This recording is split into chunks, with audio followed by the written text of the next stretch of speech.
When I first found you, you were nothing. You were small, pathetic. But now, you are more. Are you ready?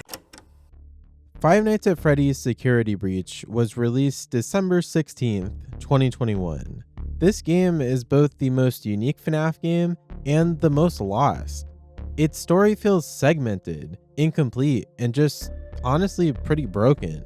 It's missing something completely unknown to any of us. Whatever the original story of this game was supposed to be, it's long since been abandoned and swept under the rug. In this video, I want to explore what this game once was and how the whole thing could have played out, using old trailers, scrap content, and even some clarifications from Scott himself in interviews. This video not only covers all of that interesting scrap material, but also attempts to solve the mystery of the original security breach. As Scott Cawthon himself would say, it's the pieces put together.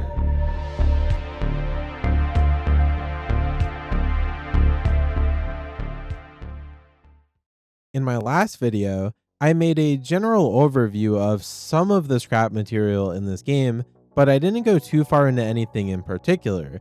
The reason for that was very simple. This game has a whole different game within the cut content itself. Tackling this amount of unused assets is not easy, and there's a variety of ways to interpret what it all was meant to be. In order to do that though, I first need to actually go over the content I'm actively yapping about.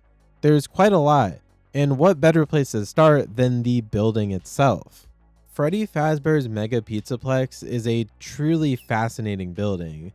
The sheer size of the place is way larger than anything we get to see anywhere else in the series. Even the MCM doesn't even come close to the scale of this colossal building. Even so, the location we have in the full release of Security Breach is missing a ton of areas that got scrapped for one reason or another. Fortunately, it is possible to get most of these removed areas back in the game by using a mod, and that's how I'm going to be covering them today. Using the Cut Content Restored mod, I'm able to not just look at unused files and pictures, but actually physically show you all of these locations as they would be in-game. The basic overview is this. The Pizzaplex used to be far more connected. It had 5 floors instead of 7, and used very few elevators, instead opting for actual walkways and stairways between attractions and areas. I've split all these rooms into 3 major categories, the first being the utility tunnels. Now, these are admittedly the most boring of the cut locations, but they're still interesting in their own ways and serve a very useful purpose.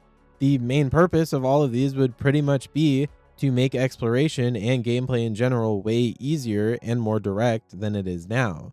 For example, this tunnel, which is essentially a direct link from Monty Golf to the daycare and Mazer size, that would make the entire mission of going to get the key for the maze controls way less tedious. There's no elevator loading screens, no weird roundabout paths. You can just go directly from one to the other. Not that the actual puzzle, and yes, I do say puzzle in very big quotation marks because Mazer size still sucks. Not that it would be any better, but it would be a little bit less tedious at least. All of the utility tunnels serve similar purposes to this one. A lot of them are exactly what you'd expect, just a mostly empty hallway with the single objective of linking places together faster. They're not super fancy, as they would just be employee-only areas. Here's a list of most of them in no particular order. Roxy Raceway to Parts and Services, Raceway to Rockstar Row, Raceway to Fazzer Blast, Fazzer Blast to Bonnie Bowl, Bakery to Backstage, Bakery to Parts and Services, Monty Golf to Rockstar Row, Bonnie Bowl to Fazcade, Lobby to the Atrium Kitchens, Basement Kitchen to the Starting Chase Tunnels. Now, that's a lot of places, trust me, I know, and I did just list them off and didn't really give them all their own time, but the reason I did that is because they are literally just utility tunnels and small hallways and staircases. that's not really all that interesting to talk about, to be honest, and I'm sure it's not what you're really here for. I did show each one as I said them though. There are 2 areas and 4 connecting tunnels that I excluded from that list, since they do have a bit more substance to them. The first of these is connecting the atrium to the Monty Golf security office and to parts and services. This section features tunnels that are similar to the tunnels you have your first chase in. They have the yellow railings and the water flowing underneath the walkways. More interestingly, there's a room here that appears to be a small endo repair section. There's endo parts, toolboxes, supplies, work tables, and even some actual, mostly dormant, endos. The area also features a scene that reminds me a ton of this tube from the intro of Ruin. The other area excluded from the previous list is on the opposite side of the atrium. It's got the same kind of thing going on with the yellow railings, but the room with endos in it is very different. It looks similar to parts and services with all the endos in cages. This one connects to the Phaser Blast office and the info room in the raceway, and obviously both of them back to the atrium. The next set of cut areas are similar to the utility tunnels since they connect various parts of the building. These ones are more interesting, however, as they are customer paths, so they're more decorated and themed. This includes things like the connections from Kids Cove to daycare, atrium to daycare, Monty Golf to the bakery, the raceway to the salon, prize counter to the Fazcade, Fazcade to Bonnie Bowl, and even the lobby to the Fazcade. All of these areas are visually distinct from each other and are made to represent the place that you're entering. The addition of these just makes the whole building feel far more connected and real. These make way more sense instead of the overuse of elevators seen in the original game. The last section of map changes are just different rooms that got cut entirely. They don't connect anything together, they're just random unused rooms. The first of these is a Hive arcade room. This place is actually awesome, and I have not a single clue as to why it was removed. It's literally complete in the files and could have just been a cool add-on to the Fazcade or something. It has such a different vibe from really anything in the Pizzaplex. It's easily got to be my favorite of any of the scrapped rooms in this game, and honestly some of my favorite scrap content across the entire series. This room is just so interesting to me. The second area here is some kind of VIP lounge room. Again, no idea why this was cut. It feels like they just removed stuff for literally no reason.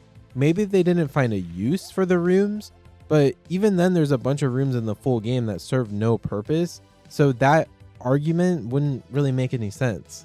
This lounge also has a kitchen attached to it. The next room to talk about is huge, literally. You see this window in the backstage office area thing? It was actually once meant to be a full room back there. Again, not a single reason for this to be cut. There's also a monitor room back here, seen in one of the trailers for the game. Very cool, and again, very sad that it's gone. Next is the Monty Golf entrance area. Instead of an elevator, this would have been here instead as a far more natural connection point. It's themed out to actually make it feel like you're entering the attraction. The next area is kind of odd. I mean, all these areas are odd, but this one specifically is very odd. This is because it is technically in the game, you just can't get there. I'm talking about the upper area in Roxy Raceway. In game, there's actually flashlight chargers visibly up here, but no way to access them.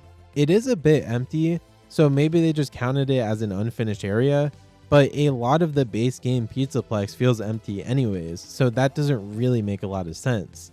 There's even a set of bathrooms and a connection to the salon.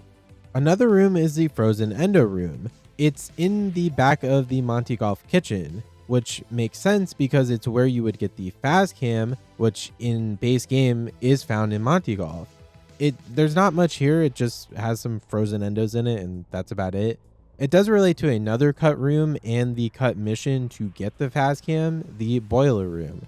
This is the only one not in the mod, I think anyway. I can't find it anywhere, but I could be wrong. This is an image of what the room would look like though. The last room is the cut vat room from one of the trailers. Yet again, no clue why it was cut, but it does look pretty cool. Those are all of the cut locations from this game.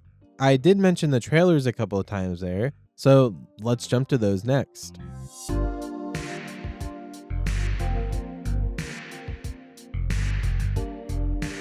The first trailer for this game came out September 16th, 2020. It tells a far different story from anything in the final game. The trailer just shows a bunch of cinematic shots of different places in the Pizzaplex, but the audio is what's important here. It's Vanny talking to Gregory. It appears she's trying to regain his trust after some kind of incident, presumably Vanessa turning to Vanny. Gregory, I may have lost my temper earlier, but it was just a glitch. It won't happen again.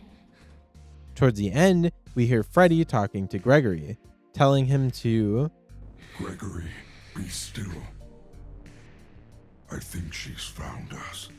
I'll get more into this when I talk about what the story of the game could have been, but it is interesting.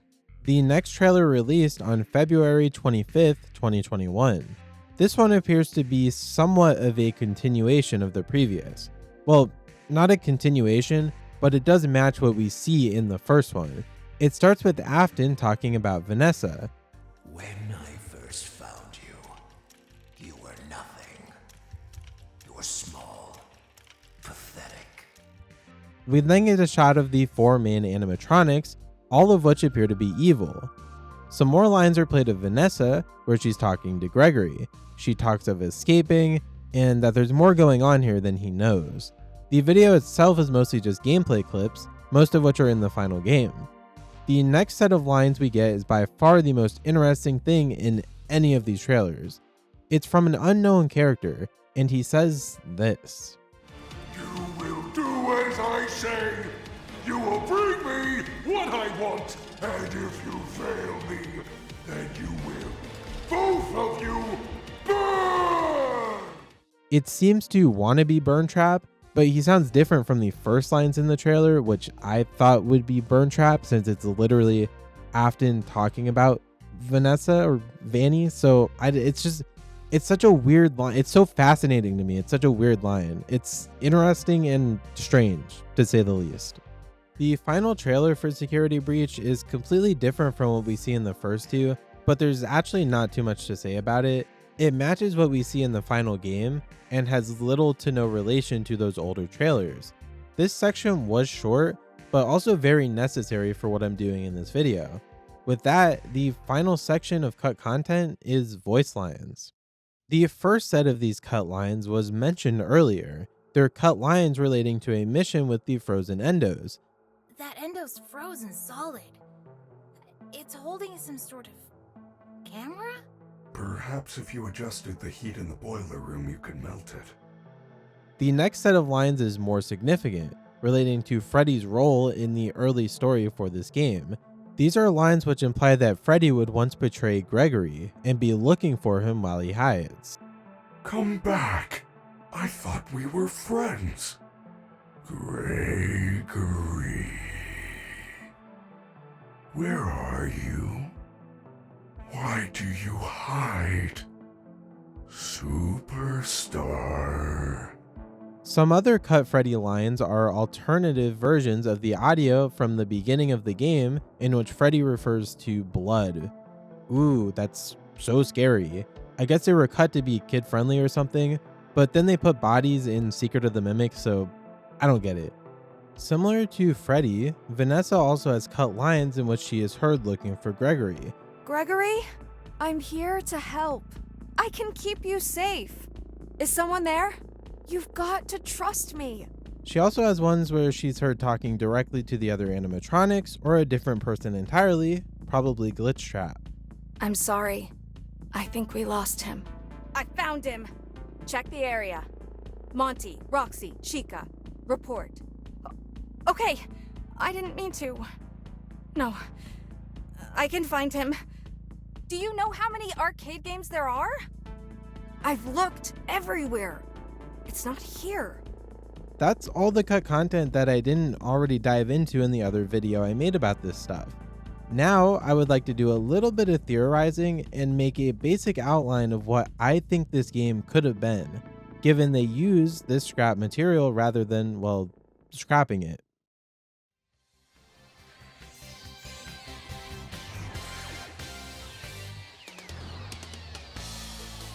The game opens fairly similar to the current day security breach. We see the scene with Freddy on stage before he malfunctions. It cuts to black, but what we see next is different from the base game.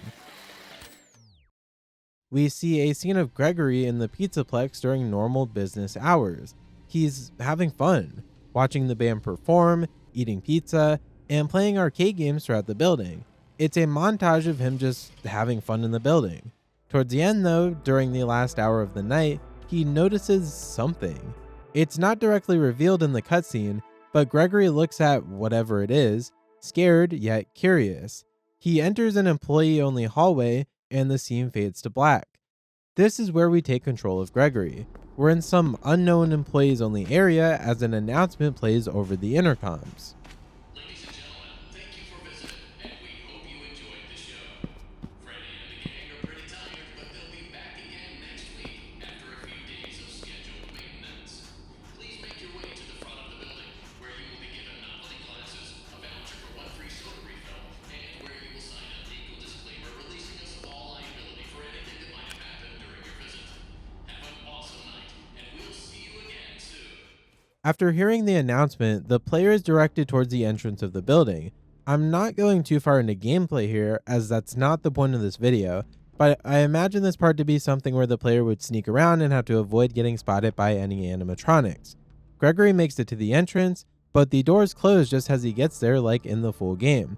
Now trapped, he is forced to look for a way out. Shortly after, he encounters Vanessa. She seems distressed, but not because Gregory is still in the building. There's something else occupying her mind, currently unknown to the player. She takes him to this security office and explains what's going on. The building is on lockdown, and it's hard to get in or out during the night from the security measures. With an objective in mind, the player will be sent to different parts of the building to try and find a way out. While doing this, weird conversations can be heard in adjacent hidden rooms. It sounds like Vanessa, but more evil, sinister. Somewhere along this section of the game, Vanessa snaps, her true intentions revealed. This would be the first time we see Vanny in the game, and she'd be a far more overpowering presence than she is in the final game. At the end of this section, Gregory finds his way into Freddy's green room, the only animatronic he hasn't seen up to this point in the game. A similar scene to how it is in the full game plays out. Scanning complete. How odd. Your guest profile is unknown to me. Who are you? Because of Freddy's earlier reboot, he's not connected to the systems of the Pizzaplex and can't identify Gregory, and Freddy agrees to help him escape the building. Freddy kind of has no idea how to actually do this, but he tries his best. He sends Gregory to different parts of the building, much like the base game, in search of ways to escape. It's during these segments that the real truth starts to show itself. Through hints in the environment, more lines of Vanessa in hidden rooms, It's not here. and various notes found across the building, Gregory uncovers some secrets that he really shouldn't know about. This part would be fairly similar to the majority of the actual base game. It hints at the basement that's pulling a ton of power. It hints at some malicious code within the systems that control the whole building. Here, there would even be various sightings of Burn Trap. Scott said his original purpose was very different, being more hidden and in the shadows. These unused lines also indicate that Glamrock Freddy would eventually turn on Gregory. This animation of him looking under something showed that Freddy's role during development was quite different to his role in the final game. He'd turn on the player somehow. Once this happens, Gregory is left truly alone within the massive Pizzaplex. He can't trust anyone, and with seemingly no way out, the goal becomes to uncover what's really going on and try to put an end to it. Using earlier messages found, this would lead you to the sinkhole under the raceway, much like it does in the modern day game. Instead of destroying the other animatronics and upgrading Freddy with the parts, Gregory heads down there alone. What he discovers is far different from what's down there now. Instead of the FNAF 6 location, he finds a laboratory of sorts. Many machines and contraptions with unknown purposes can be found down here. The big reveal though is a sighting of Vanny. She has something that should have been left in the company's past. I'm not talking about Burn Trap, it's something far worse. All the way down here, directly underneath Fazbear's biggest business to date, is the Mimic.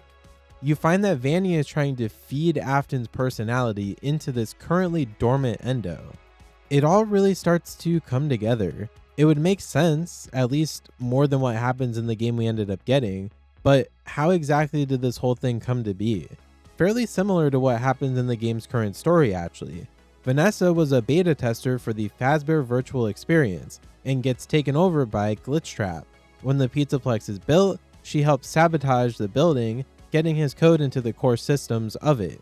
This is how all the animatronics are evil, and how Vanessa is being controlled by Afton. The only reason Freddy isn't immediately hostile to Gregory is because of his stage failure. It's here where the player would have to put together all of the learned info and figure out a way to stop what is going on. Gregory sees the truth finally. The secret is hidden within the arcade machines. This is how Afton is maintaining control over Vanessa. He's locked her mind away in these games, and now Gregory must break this control and beat them. This leads to the end of the game. Gregory, Freddy, and Vanessa, now freed from the evil grasp of Afton, head down to the basement to put an end to it all. There's one final sequence where the new team of 3 manage to outsmart and defeat Afton. They have to destroy the other animatronics to get to him. Using Vanessa's knowledge of the building and its systems, Afton, now within the Mimic, is locked up in an eternal prison deep below the building. He's been defeated, finally. The last cutscenes of the game are very different from full release. We see Gregory, Vanessa, and Freddy escape the building. Then, it cuts to a couple of years later. Someone dressed as a Fazbear technician, not currently identified, is down where the Mimic was locked up. He's setting up the Mex's machine, making sure that Afton's evil is never seen or heard again. This would, of course, lead into the events of Ruin, far better than the original ending does, where he somehow gains communication with Cassie, acting as Gregory. This also hints at Help Wanted 2 and Cassie's dad being down there at some point, the unidentified Fazbear technician. Now, I'm fully aware that a lot of these changes are very drastic from the original game, and that's kind of on purpose. The point of this video was to explore what Security Breach could have been, using various pieces of scrap content for the game. I'm not saying that this was definitely what the game was supposed to be, just my personal interpretation of it. Let me know what you think about this interpretation in the comments. It's a shame that we'll never truly know what this game was meant to be, as it seems so interesting. Maybe one day, once Steel Wool stops fumbling around with scuffed VR releases, we could get a full remake of Security Breach. Probably not, but let me cope. If you enjoyed, be sure to like the video and comment on what you want to see next. Thank you so much for watching, and I'll see you all next time. Goodbye, superstars.